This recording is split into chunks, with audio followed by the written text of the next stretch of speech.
Bonjour et bienvenue encore une fois dans cette nouvelle vidéo d'introduction à l'économie. Donc aujourd'hui, on va voir les opérations des biens et services. Dans cette vidéo, on va voir le concept de l'offre et de la demande, on va voir les activités économiques et les échanges qui se passent dans chaque activité. Alors déjà, comme qu'on a déjà expliqué dans le circuit économique, donc on a les agents économiques et les transactions et les mouvements qui se passent entre ces agents économiques, on peut les classer entre ces trois grandes catégories d'opérations. On a les opérations des biens et services, les opérations de répartition, les opérations financières. Dans cette vidéo, on va voir les opérations des biens et services. Donc, pour les opérations des biens et services, comme le nom l'indique, c'est des opérations des biens et services, c'est-à-dire il est représenté entre l'offre et la demande.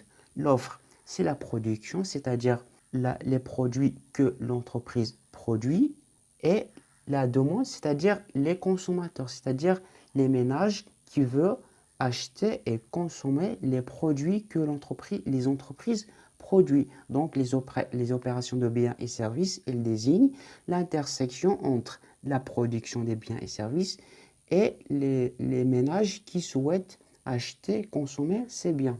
Donc, en général, il y a plusieurs activités. Alors, on a l'activité de production. Donc, la production, c'est l'activité de création de richesse.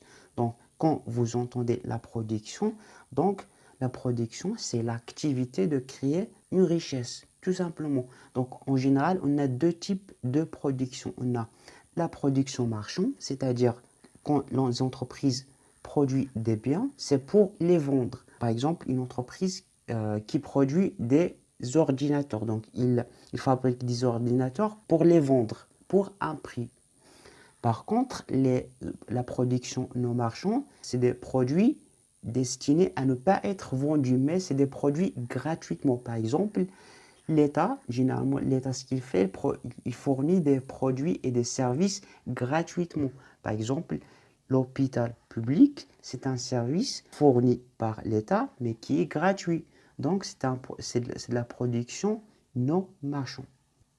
Pour la consommation, donc, la consommation, c'est l'activité d'utilisation des biens et services déjà créés. Donc, la consommation, c'est l'activité de consommer les biens déjà produits par l'entreprise. Donc, on a deux grands types de consommation. On a la consommation finale, c'est-à-dire c'est la satisfaction des besoins. Par exemple, quand on achète des vêtements, c'est pour les consommer à nous-mêmes. C'est la consommation finale pour satisfaire nos besoins. Par contre, la consommation intermédiaire, ça sert à la transformation. Par exemple, il y a des entreprises qui achètent d'autres produits ou bien d'autres matières premières pour fabriquer d'autres produits. Donc, c'est de la consommation intermédiaire. Ce n'est pas de la consommation finale, mais c'est de la consommation intermédiaire. C'est-à-dire, c'est la transformation de ce produit à un autre produit final. Donc, pour l'investissement, c'est l'activité d'acquisition des biens et des machines pour l'utilisation durable. Donc, l'investissement, c'est de l'activité d'acquérir, d'acheter un bien pour l'utiliser d'une manière durable. Par exemple, les entreprises achètent des machines. Ils achètent des machines pour produire des biens. Donc, ces machines, ils vont rester dans l'entreprise d'une manière durable. Ces machines servent à produire. Ou bien l'entreprise achète un matériel de transport. Donc, ce matériel va rester dans l'entreprise à long terme. C'est une activité d'investissement. Donc, pour les exportations et les importations, tout simplement, il désigne les échanges avec le reste du monde. Les exportations, c'est-à-dire, soit les entreprises, ils exportent, c'est-à-dire, ils vendent des produits à l'extérieur. Exportation égale vers l'extérieur. Ou bien, importation, par exemple, les entreprises achètent à l'étranger, c'est-à-dire importation égale vers l'intérieur, c'est-à-dire les entreprises importent d'autres produits. Donc voilà en général les opérations des biens et services.